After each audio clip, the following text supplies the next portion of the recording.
And welcome back to the X Zone. I am Rob McConnell, and we're coming to you from our broadcast center and studios in Hamilton, Ontario, Canada. And we're coming to you around the world tonight on the X Zone Broadcast Network, Talkstar Radio Network, Mutual Broadcast Network, iHeartRadio, Simul Radio, and Simul TV. If you'd like to send me an email, xzone at xzoneradiotv.com, on all social media sites, Xzone Radio TV. To find out about the programming we have available for you 24/7, 365 on the X Zone Broadcast Network, www.xzbn.net. On Channel 21 on Simul TV, it's www.simultv.com. I don't know the channel that we're on iLaunch Radio. iLaunch TV. We're supposed to be getting that very shortly. We're going to be on Comcast later on this month. And of course, we're here in Hamilton on Cable 14. My guest this hour, X Zone Nation, is someone who has been in the alien abduction scenario longer than anyone else I know. He's also considered to be the world's leading expert on alien abductions, and I'm talking about DERREL SIMS. His 38-plus year of field research has focused on physical evidence and led his groundbreaking discoveries of alien implants and alien fluorescence. As a former military officer and CIA operative, DERREL has a unique insight into the alien organization, which he believes functions similarly to an intelligence agency. DERREL is also a compassionate and skilled therapist who has helped hundreds of alien experiencers all over the world come to terms with what they've witnessed. Now, these are just some of DERREL's UFO career highlights. Like I said, he discovered the alien implant phenomenon and pioneered research protocols, discovered the phenomenon of alien fluorescence, has in his possession the largest collection of physical evidence of alien-human contact, including skin samples, DNA samples, X-rays, MRIs, sonograms, objects with possible forensic traces, and so on. First abduction research to initiate a reaction from alien species via post-hypnotic suggestion. As head of the Houston UFO Network, oversaw the double mass abduction of 1992. Worked reviewed by the Royal Society of Chemical Engineers in the United Kingdom. Development and practice of a multimodality approach using specialized techniques in memory retrieval and intervention therapies. First UFO researcher to be invited to lecture on alien abduction at the AMA at the conference at John Muir Medical Center. Developed an extensive questionnaire for alleged alien experiencers employing a variety of analytical techniques. Invited to join PARSEC, a European organization of doctors, physicists, psychotherapists, and mental health professionals, and the list goes on and on and on. I was thinking, when was the first time I spoke to DERREL SIMS? Well, our producer checked it out, and DERREL, it's going back to 1997. Welcome back. Good sakes. 1997, but we've been around for a while, I guess. We sure have. So how have you been since you and I last talked, and what's new in the world of alien abductions? Well, I've been doing very well, and family and everybody's doing well. Excellent. Gosh, lots of strange things popping up in the alien abduction world. I got a call from one of my abductees the other night. He's a retired assistant attorney general, and he's an abductee and admits it openly. And long story short is I had him on TV about a year and a half ago, almost 2 years ago, and they were amazed at the information he was giving, and then they asked me to hypnotize him, which I did, and then he gave more information. And of course we checked it for credibility and so on. But the most important thing was at the end of his experience, talking about UFOs coming over a nuke base where he was at and so on, was the fact he started describing this hybrid woman that was interfacing with him. And the more he described her, the more I just kind of smiled, and he was wondering, does he think I'm crazy or what? And after he finished doing that, I had him doing drawings and everything under hypnosis and so on. And he drew the hybrid and everything. And after he finished, I said, there are several things I do to evaluate a person, whether they're telling the truth or lying or whatever, right, or hallucinating. And I said, I want to show you something. And I showed him a picture of the hybrid entity 30 years before he knew it existed. It's the exact same one that was found in Houston, Texas, and seen by numerous people. And we've had the story for a long time.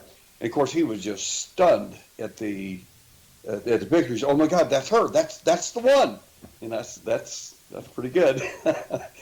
But anyway, what's fascinating, what's the most interesting thing that happened to him, he called the other night and said, I've got injured so bad. He said, I talked to a specialist, and he said, don't go to the VA hospital. Go directly to this hospital. And the doctor had called in advance and set him up so he could walk right through. Mm-hmm. And the doctor that examined him said, it looks like somebody took a baseball bat and beat you half to death in the stomach. Oh, my God. And he said, I have no idea what happened to me. Of course, they called the police and everything else. The medical people did. And, of course, the abductee, this retired attorney general said, it's hard to tell these cops what happened because they're not going to believe anything alien, and I don't know a lot of what did happen. But the bottom line is that his stomach, he sent me pictures of it, and it was swollen. It looked like somebody literally took a baseball bat, like some mafia guys worked him over. It was just terrible. What was the cause of this, in your opinion? In my opinion, of course, I haven't told him yet, but the fact is that we see injuries similar to this on different parts of people's bodies, and the reason is the aliens sometimes will bring you through a wall. In rare cases, they'll walk you through a door, open the door and actually walk you out. Right. And sometimes they'll bring you in through the ceiling. Well, when they bring you in through a ceiling, they often will drop you from 2 or 3 feet, something like that, onto the bed. And if you've got one of those old water beds, it'll literally shake you, and you're just like, whoa, it'll wake you up, so to speak, out of your experience. In his case, I suspect they dropped him from about 8 feet up, and you don't always hit the bed. Ouch. You hit different parts of the bed, and it can hurt you really bad, like a baseball bat beating you. Like that old saying, it's not the fall that hurts, it's the sudden stop. That'll do it every time. Every time. Darrell, you've got in your past, you were a military police officer and a CIA operative. What was it that changed your life to the point where you became so interested in the alien abduction phenomenon that you're known worldwide as the alien hunter?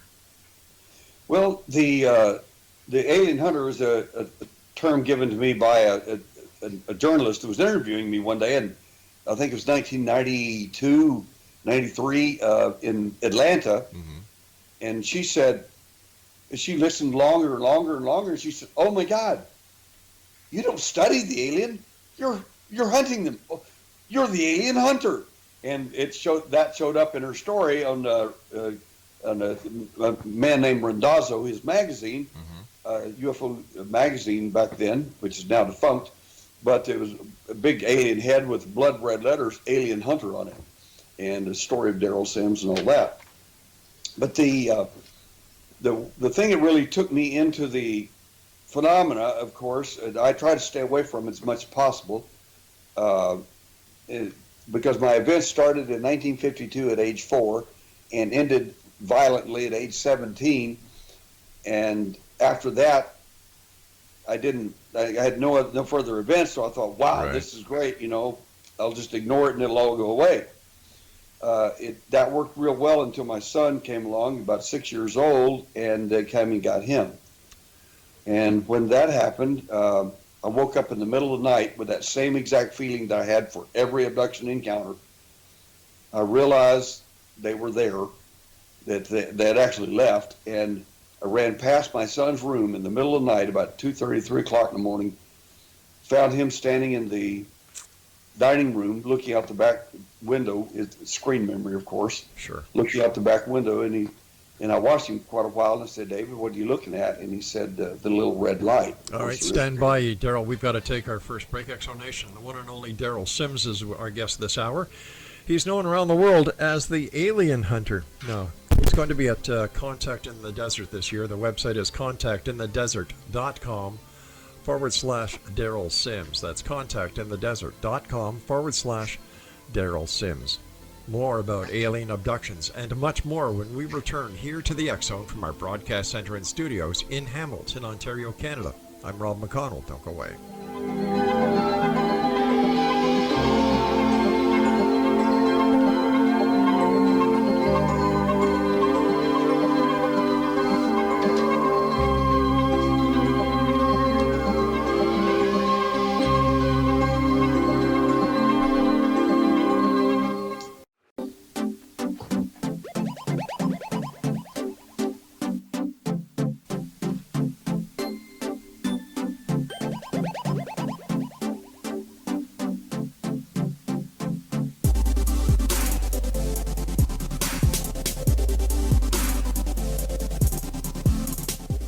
Exonation, my guest this hour is Darrell Sims. He is the alien hunter, and he is the world's leading expert on alien abductions. The website that we'd like to point you to tonight is contactinthedesert.com/Darrell Sims. All right, Darrell, when we last left, before I had to take my first break, you had gotten up between 2 and 3 in the morning after having the same feeling you had after your experience. You went to the kitchen, and your son was looking out, I believe it was the back door, and yes. You asked him what he was doing, and he said, looking or watching the red light. You know, they had just brought him back. Oh, my goodness. And when I ran through the house, I knew he wasn't in his room. I didn't even look. And his event was so horrific. In fact, the family begged me to work with him hypnotically, and I refused for weeks, and I did not want to know what I knew I would find. And when I did work with him, of course, it was crystal clear. And the long story short is he had a horrific series of events, and the worst part of it was that. He told me about a week or so later, he said, Dad, my consciousness, now this is a 6-year-old child telling you this, my consciousness has changed. I no longer care for people like I used to. That was frightening to me to hear that from my son. Did you feel the same way after your abduction? I didn't. I ended up with broken ribs and all kinds of other problems I never told anybody about. But when my event was over, I was so glad. The reason was because the entities in my last event were 5 entities that don't show up in UFO literature. They don't look like they're not like they're not like the alien because they're other than the alien. They're involved in the process. If there was an SS among the alien, it would be it. And he, unfortunately, met the same entity I met at age 17. He met him at age 6. Wow. And the effects of that were, I'm going to give you one example, show you what I'm talking about. Unbeknownst to me, my son had taken a compound bow, pulled it back with his feet, and fixed it so that it would actually point toward his door. So if they came back through the door, that broadhead arrow would go right clean through them. The only problem is it could have gone through anybody else that opened his door in the middle of the night. Yeah. And of course, you don't think of that whenever you're worried about your events. You just worry about making it go away or stop. But that's the kind of seriousness that he had. He never wanted to see that event again. Now, the fact that you had been abducted by aliens a number of times, and now your son, at the tender and the wonderful age of 6 years old, had the same experience. Does this show you as an alien abduction expert that there is something in the genes? Why do you think that it was you and then your son? Well, something we discovered when I first started really leaning on First of all, that event right there changed me from a victim father to an alien hunter. I mean, you mess with me and I could live with that. You mess with my children and I'll come after you. I don't care if you're from another planet. Right. It won't make me a bit of difference. I'll find you and I'll expose you. Anyway, what this did was to cause me to look into the phenomena very succinctly. And one of the things we discovered back in the 80s was that there was a link between certain people in the family. They don't need everybody in your family, and sometimes it's just the girls, sometimes it's the guys. But it's rarely in the same family, in the actual family lineage. To have a father, son, a brother, and something like that is very rare. In our family, it's a brother. I got two brothers. It's me, my son, and myself, and I think my dad. Anyway, that was four males in one family. That's just astounding. Normally, people tell me it's just me and my family, and that's it. And I'll tell them, if you'll go talk to your grandma, grandpa, uncles, aunts, quietly, privately, and tell them a little bit about your experience, you're going to be stunned to find out that they've had them too. Well, who are these aliens, and what do they want? That's the $64,000 question. Everybody thinks they know, but I think there are two primary views out there. If when you boil it all down, one is the Sitchin's view, which is a fairly common view that those that came down from the heavens came to Earth and they did all these things with mankind. Basically, they turned mankind into slaves and mining gold for them and so on. Okay. There's that narrative, and that's based on some Sumerian documents and Warkan and other documents and so on. The other view is very similar to that, which I am more attuned to, and it is that, in fact, that generic part of the story is true. It's just the narrative that he gave off is not. First of all, it's not a correct rendering out of Hebrew, and it is along the same lines. So, to me, if you go with either one of the views, you're still in the ballpark, because they're same basic stories all over the world. And the ancient Hebrew version of that is that they were kicked out of heaven, not asked to leave, and that caused war. And basically, they came down to earth because this is a very special place chosen by the one that kicked them out. And they came down here to wreak havoc. And one guy questioned me on this the other night, and he says, well, give me an example. And I said, well, okay. I said, there are 7 primary alien entities, the reptile, the praying mantis, the Nordic type, Bigfoot, and the little gray, and the taller gray called the Doctor, et cetera, et cetera. And he says, yes. And I said, well, there's a number of things you ought to ask yourself some tough questions about when you think of that. And one of them is that all the DNA from every one of those beings seems to come from planet Earth. So the question one has to ask, if they're from another planet, quote unquote, why did they come here to get the DNA, take the DNA somewhere else? In other words, you don't get reptile DNA from probably Venus. You'd get real good suntan if you tried it. You're probably not going to get Nordic or human DNA from probably from Saturn. But Earth is the cosmic Walmart, so to speak, for DNA. And when you look at the DNA of each of these entities, and especially, this just underscores what I'm saying, they did a DNA test on some Bigfoot evidence up in Nacogdoches, Texas, not long ago. I even offered to send them some samples we had, a urine sample and a fingernail and some hair samples I've had since the 90s.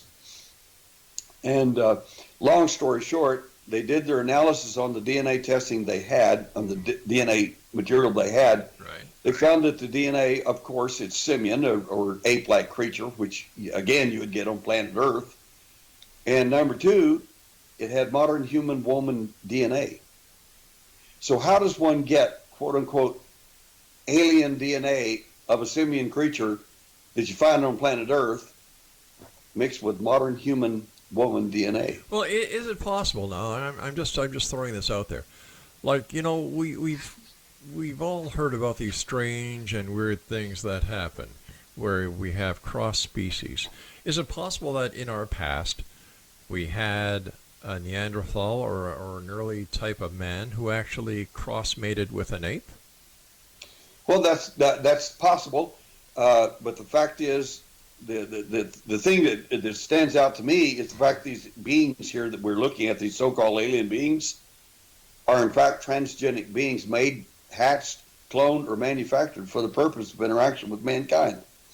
And the reason I say that is because that's the first thing that struck me when I was 4 years old, and the thing was in the room, and he was leaving, and I didn't know it. I didn't know what was going on. I woke up real quickly. Sure. So I'm leaving the room, and as I thought to myself, he's going to bump in the wall, I didn't know he came through the wall, and he's leaving through it. He heard me think that, and he turned around, and I heard him think, and that really stunned me, because his mouth never moved, and I heard in my head, it's awake. But when he turned around, I saw he had no genitalia and no belly button. When you're 4 years old, you don't think like adults, you think like little kids. I wondered where his TT was at. Where's his belly button? After you think about that for a while, you realize if he didn't have a belly button, he wasn't born. He didn't get here the way you did. He was hatched, cloned, manufactured, or made. And the fact is, if he doesn't have a genitalia, it means he doesn't procreate. All right, stand by, Darrell. We've got to take our news break. Exo Nation, Darrell Sims is our guest this hour. Visit www.contactinthedesert.com/Darrell Sims.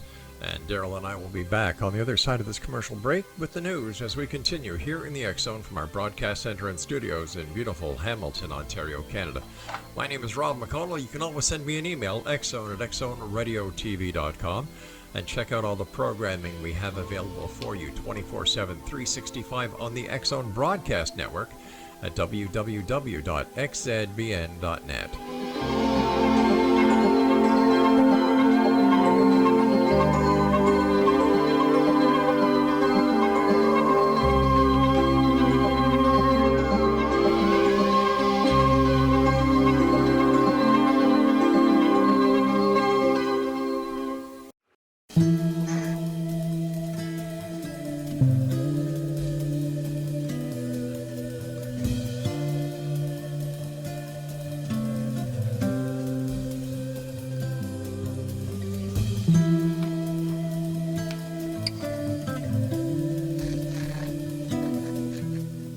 Welcome back, everyone. Don't forget the X Chronicles newspaper is available for you with our compliments. It's been published since January 1990. Believe that or not? Wow.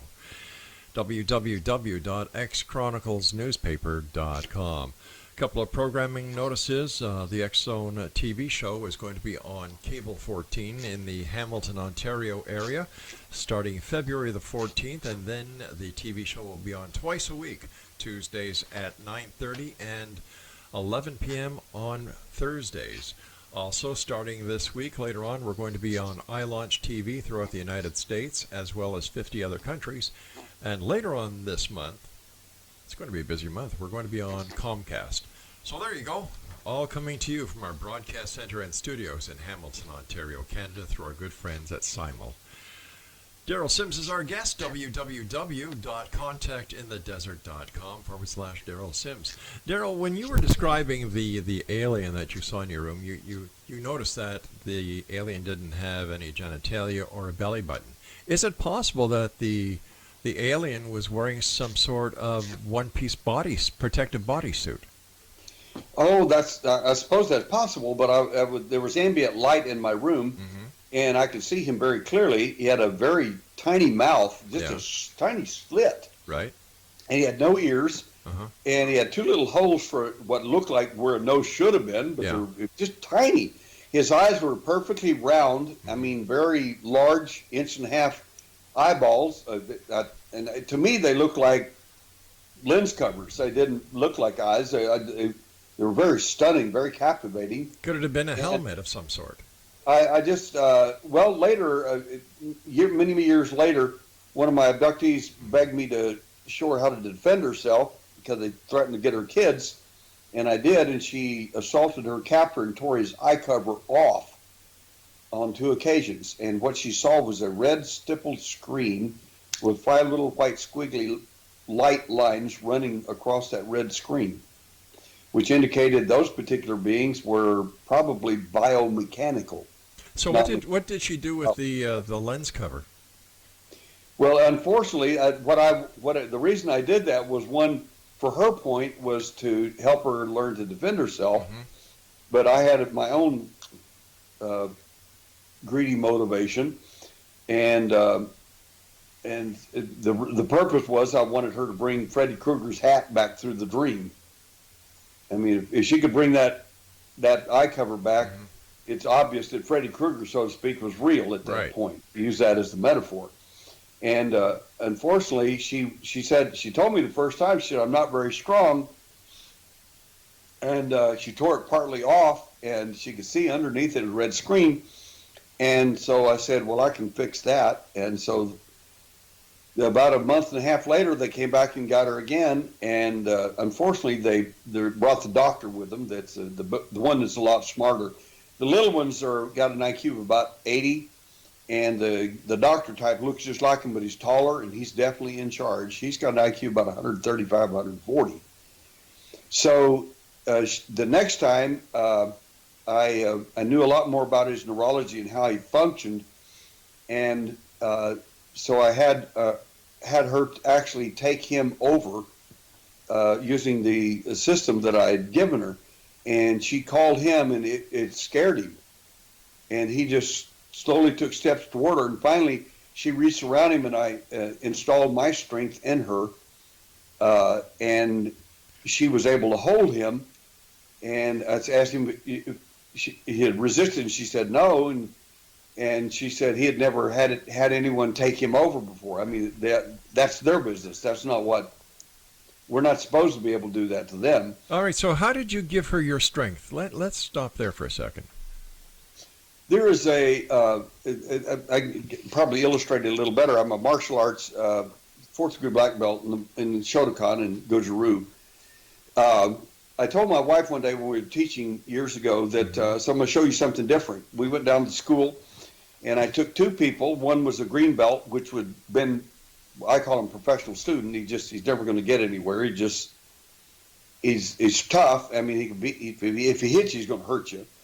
But he's obviously better than most of the students that were there. And we had a brand new one who was a computer geek who barely could punch and even walk. I mean, he didn't know what to do at all in martial arts. So I took him aside and gave him some instructions on a hypnotic level, and using a specialized technique. And then I put the 2 together. Of course, obviously, the green belt was just going to destroy him without any problem whatsoever, easily. That young man, the computer geek that didn't know how to do anything, beat the green belt so bad that the green belt was actually depressed over it. Because, I mean, how can he do that? It's the first time the guy ever fought in his life in a martial arts class, and he beat this guy. And I said, well, the reason he beat you is because I installed my skills in him. But how do you do that? Well, I'm not going to give away the show. The point is that it's possible to do it. My wife is standing there. She's a 3rd degree black belt, and she just was her mouth hanging open. She's, oh my gosh, what in the world are we training for? Gotcha. And I said, well, the point is that this is not permanent. It's temporary. I said, but you can do this.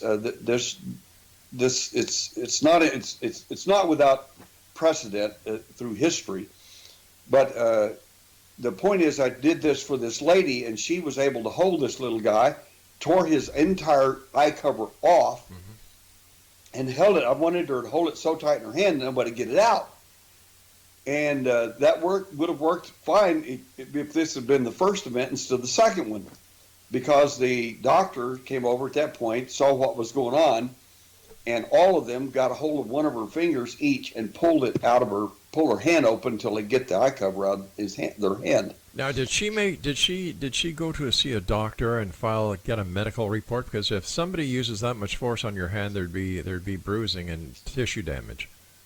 Well, she was definitely had a strain in her hand, no question about that. But was it documented by a medical doctor?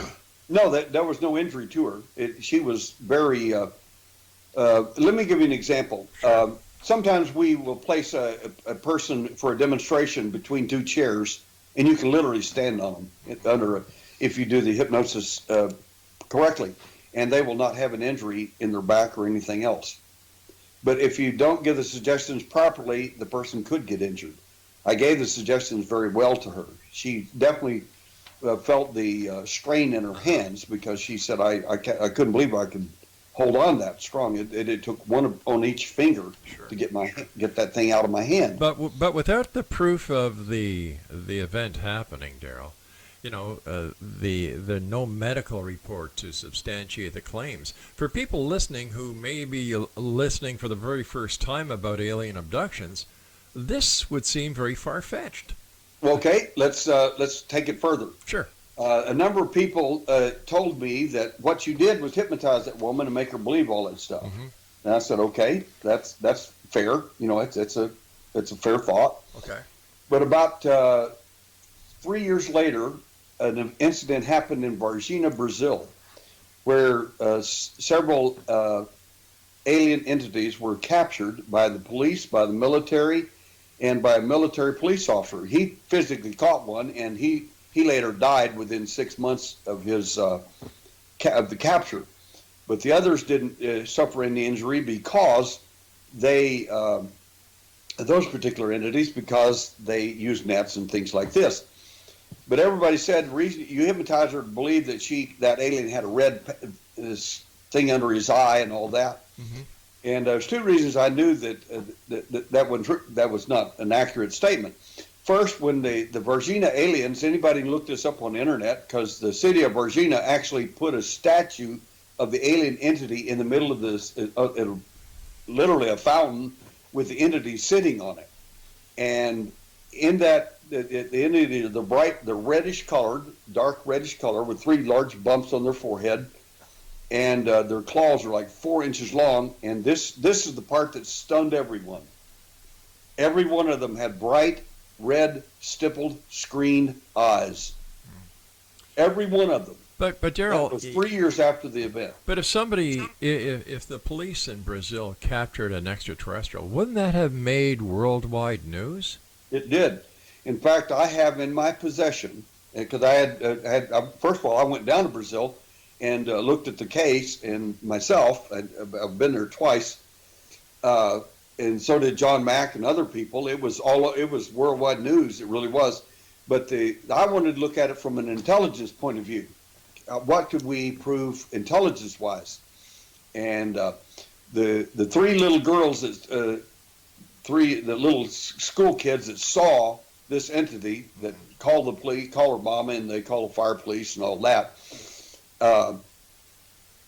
The family was approached by the government of Brazil and offered a home and a substantial living because the woman's not married. All right, Darrell, we're going to have to take our final break. Please stand by. When we come back, let's finish this story. And then I want to talk to you about alien implants. Exonation, Darrell Sims is our guest this hour. www.contactinthedesert.com/Darrell Sims. This is the X Zone. I am Rob McConnell. Don't forget, February the 14th, we start here in Hamilton on Cable 14. We're also going to be on Comcast, iLaunch, and, of course, Simul TV. I'm Rob McConnell. Don't go away.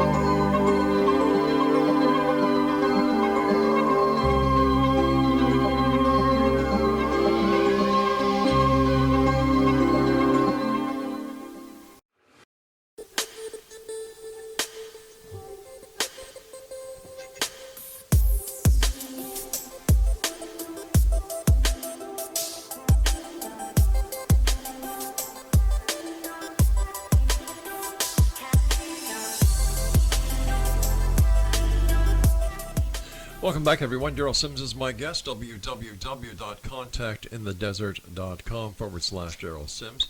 Darrell, we were talking about an alien event that happened in Brazil. Now, you actually went down there and investigated the case, and you went down there to investigate it or to use it as a way of gathering intelligence. So what were your findings?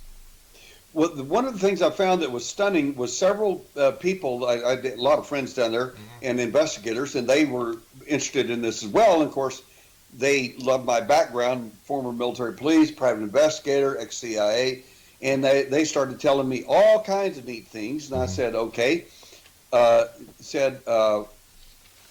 Your Secretary of State, Warren Christopher, came here within days of that event. I said, what would he there for? And they said the United States awarded Brazil part of the space program of building a floor in the platform for the space station. And they all looked at me kind of funny, these Brazilians, said, we don't have a space program. I said, you do now. I said, where did the body go? And all the bodies, and they said, well, the CIA took it, of course. And I said, how do you know that? I said, well, the government did. I said, after Warren Christopher came, obviously he brokered the deal and got the craft and the bodies. And I said, well, first of all, I need to see evidence that he was here and all this. And they said, they handed me a stack of papers, an inch thick, and said, it's all done for you. It's here. So I have those with me, and they're unfortunately in Portuguese. But the second thing is that they described the troops that showed there the next day after the Varginha incident. The next morning, our guys landed. They said, but they weren't military. I said, how were they dressed? And they described them. I said, tell me exactly what the material looked like on their greens. They said they had no insignia. I said, I understand that. Tell me exactly what that material looked like. And they told me, and I laughed and laughed and laughed. I said, when I was in the spy school, as one of the instructors, a martial art instructor in the spy school in the CIA, those are the exact clothing that they wore for their ops, for training, and so you can never identify them. I said that is in fact the CIA, and they got all their stuff. They got everything, and Brazil got billions of dollars worth of work on their new space program, which they don't have. They do now. And that was rather fascinating. One last thing I want to say about the red eye thing that clued me into something was wrong with his picture. When I was at age 4 in that event, when I was a little boy, I was not paralyzed, wasn't anything, wasn't scared, wasn't anything. I just couldn't understand why the skinny little guy didn't have any clothes on. It was wintertime, it was freezing. How could he? I just couldn't understand that. And at that point, his eyes began to move a little bit because there was enough light in the room from our little well house. There's a little light out there. I could see easily the entity because he's bright white. He was not gray at all. Right. And I was amazed. I could see something reddish under, almost a glare, a little tiny red glare underneath the edge of his eyes because I was lying down and he was when he first came in, when I first turned around, I sat up and I was like, whoa, I could see something red under his eye. That's what made me think those were eye covers or something. I never did know for sure. And that's what gave me the idea about having the lady tear the eye cover off this guy. Gotcha. How did you get involved with alien implants? That's another sad story. At age 12, 1960, I heard a strange. It's not like you wake up. It's like you're switched on. And I heard my mother speaking, which is obviously not true because my mother and dad lived the other end of the house. There's no way you could have heard that in the middle of the night. I mean, just I could hear her as if she was whispering in my ear. And it says, Darrell, go outside. There's a new star in the Pentine. I don't know what a Pentine is. Never heard of anything like that. But when she said it, I knew what it was. Well, this is obviously the aliens mimicking your mother's voice to get you to go outside because you're fixing to get abducted. So I opened the back door, walked outside, and saw a brilliant light on the not far off the horizon. I'm in Alamogordo, New Mexico, 1305 Ohio Street. Never will forget it. Age 12, and it was. I hate using the illustration out of a movie, but it was like the movie Phenomenon when he saw it bright light, and he's like, "Whoa!" Next thing he knows, he's laying on the ground. Well, the light got bigger and bigger, and he was getting coming toward me so fast, I thought it was going to hit the house. And next thing I know, I woke up in a circular room with my legs elevated 11 degrees, and the same cosmic skinhead that got me for the first time, there he is again, and there's somebody bigger than him, the doctor, I guess it was, standing next to him, and then there was a very bright light above me, and that's another reason that abductees are terrified of bright lights, especially dental bright lights.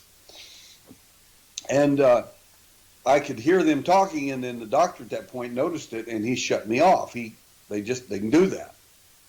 What they don't know is that you can turn yourself back on, and you don't have to let them know it. And so I listened to them talking, and I was horrified at what they said they were going to do to me. And I started crying. I literally was crying on the craft because I couldn't understand why they would hurt a little guy like me. I mean, I'd never done anything bad to anybody. I don't know why are they doing this to me. Next thing I know, the doctor type brings over this long, about an 8 to 9 inch needle-like device with a silver sphere on the end of it. They inserted it in my nasal passage and jammed it as hard as they could. And I say as hard as they could, hard enough it broke the bones of my nose. And there was no anesthesia whatsoever. I screamed. I mean, pain was unbearable. And they pulled it back out and had blood on the end of it, but it didn't have the silver spear. So that was how I learned about alien implantation. Why wouldn't they just shut you off and do the implant instead of doing this while you were conscious? Well, first of all, they didn't know that I could still hear them. That's how I learned what they were doing. Okay. In fact, Dr. Bob Wood was when we're doing the shoot for the Alien, the movie, the TV series that I did with 3 other people, the Uncovering Aliens. He said, "I want to ask privately a question from you. I want to know how far the alien is above us." And I said, if I answered that, Doc, I said I'd get laughed clean off the set here. And I finally told him, and he was horrified. And everybody started laughing. They said, "There's just no way that's true." And except Dr. Bob Wood, he was the only person that wasn't laughing. Wow. I said, "They're no more than 15 to 50 years ahead of us." Well, let me ask you this, Darrell. Is there an alien presence on this planet? And if so, where is their mothership, for lack of better words? I think the best answer to that is there is an alien presence here. They obviously come here fairly often. Mm-hmm. The problem one has to ask, and you have to ask this as an investigator, is where are all the ships? I mean, they should be seeing them all the time. They are seen occasionally, but not like the fact that the people are having events. And we have a Native American Indian conference. We just I put on the conference myself with my friend Deborah Burns, and it was a sold out event, and we're going to do it again in 4 months, another one. And the point is, I did the Cherokee part of it because I'm Cherokee, Irish, and Celtic myself. And the point of the Cherokee, they always believed that the UFOs traveled under the water, in the riverways and so on. Mm-hmm. The fact is, they use the waterways, the Great Lakes and oceans, and I think that's where 99% of them are at. So, in your opinion, are there UFOs circling the planet right now? And if you had to guess on what they'd look like or how big they'd be, what would be your guess? I don't have to guess, and I can say categorically this is true, and then I can send you different places to go find the truth out yourself.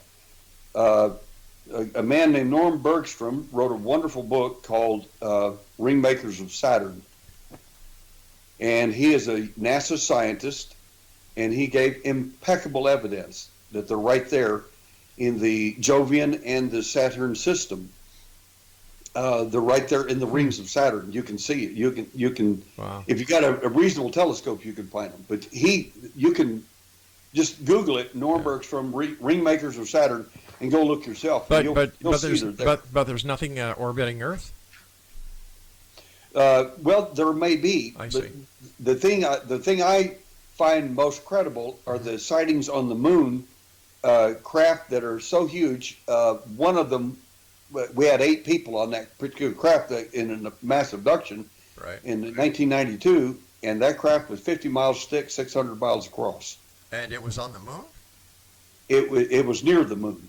And the reason we know that is because someone was filming the moon during the time of the mass abduction, unbeknownst to us. They was doing it in Japan, and we got a copy of the film. Hey, Darrell, I hate to do this, but we've run out of time for tonight. I want to thank you for joining us. Take care of yourself. Be safe. And Exonation, if you'd like to find out more about DERREL SIMS, go to, let me see, where the heck did I put it now? I was so enthused in the interview. contactinthedesert.com/DERREL SIMS. We'll be back on the other side of this commercial break as we continue here in the X Zone from our broadcast center and studios, not on the moon, but in Hamilton, Ontario, Canada.